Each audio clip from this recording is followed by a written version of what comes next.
Hadirin dan hadirat yang dirahmati Allah Subhanahu wa taala. Dari sini ana ingin menyampaikan.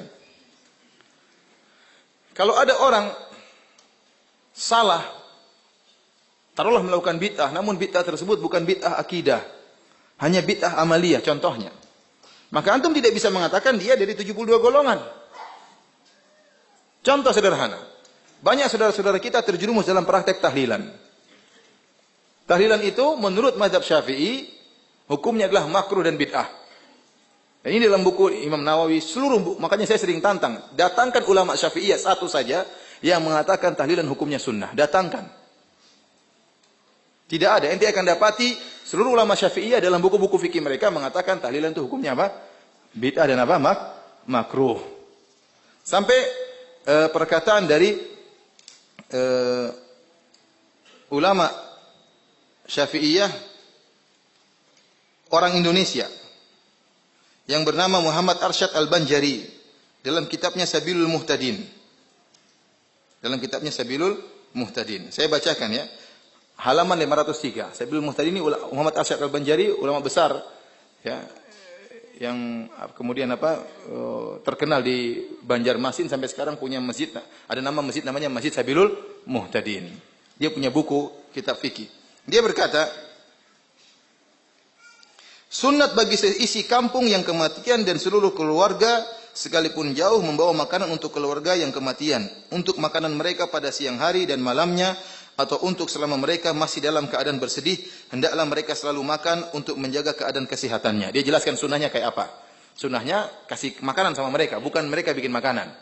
Sunnahnya keluarga jauh pun membantu mereka. Jadi karena mereka dalam kondisi susah, diberi hiburan dengan berikan makanan, mungkin diberikan bantuan uang karena mereka terkena musibah. Orang kena musibah kita hibur dengan beri apa? Makanan. Bukan sebaliknya mereka kerepotan. Kemudian beliau berkata, makruh lagi bid'ah bagi yang kematian membuat makanan untuk dimakan oleh orang banyak, baik sebelum maupun sesudah mengubur, seperti yang kebiasaan dikerjakan oleh masyarakat. Ini ulama Syafi'iyah ini, orang Indonesia. Dia mengatakan seperti kebiasaan yang dilakukan oleh apa? Masyarakat. Jadi maksud saya, ya, perkara ini perkara yang ma'ruf, ya, dalam mazhab Syafi'iyah bahwasanya membuat acara makan-makan setelah kematian hukumnya apa? Bid'ah, makruh. Taib, kalau ada orang terjerumus dalam hal tersebut, melakukan hal tersebut, apakah kita vonis dia sebagai ahlul bid'ah? Jawabannya tidak. Dia kalau cuma gara-gara kesalahan ini tidak bisa kita keluarkan dia dari firqah najiyah, paham? Karena ini bukan masalah akidah, bukan masalah usuluddin, bukan masalah kaidah kuliah. Tapi dia salah dalam satu perkara, perkara fikih misalnya. Karena ini bid'ah amaliyah. Ya. Paham? Paham atau tidak? Ya. Maka jangan suka mudah-mudah menyesatkan apa? Orang ya. Antum bilang salah, enggak jadi masalah, itu hak kita. Paham? Contoh. Ada orang melakukan maulid Nabi. Maulid Nabi ada khilaf di kalangan para ulama. Sebagian ulama Syafi'iyah mengatakan dianjurkan. Dan sebagian ulama Malikiyah ya, mengatakan bid'ah. Ya. Kita sendiri lebih condong kepada pendapat tersebut adalah bid'ah. Kenapa? Tidak pernah dicontohkan oleh Nabi, tidak pernah dicontohkan oleh para sahabat, ya, dan yang lainnya. Para empat imam tidak pernah melakukannya. Maka ini tidak ada contohnya di zaman Nabi, bisa dipastikan tidak pernah ada yang melakukan apa? Maulid. Dan kita ingin beragama sebagaimana agamanya para sahabat. Karena ciri Ahlus Sunnah adalah mengikuti jalannya para sahabat. Nah, kalau kita berpendapat bahwasanya maulid adalah bid'ah, tidak bisa dikerjakan, kemudian ada saudara-saudara kita yang melakukannya, apakah kita tuduh mereka sebagai ahlul bid'ah keluar daripada Ahlus Sunnah? Jawabannya enggak.